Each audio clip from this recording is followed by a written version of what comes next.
आरोपी मिहिर शहानं गुन्ह्यात वापरलेल्या कारबाबत अनेक धक्कादायक खुलासे समोर आलेत। कार भरधाव वेगात चालवल्याप्रकरणी मिहिर विरोधात याआधीही पोलिसांनी दंडात्मक कारवाई केलेली होती। तो 4,500 रुपये दंड अजून भरलेलाच नाहीये। कारच्या इन्शुरन्सची मुदत सुद्धा संपलीये।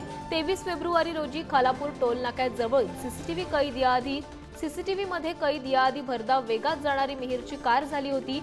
कापलेल्या दोन्ही चलनांची कॉपी पुढारी न्यूजच्या हाती लागली आहे।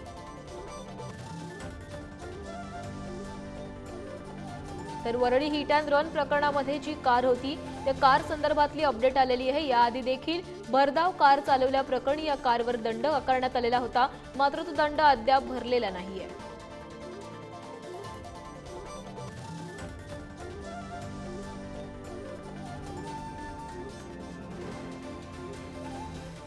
Thank you.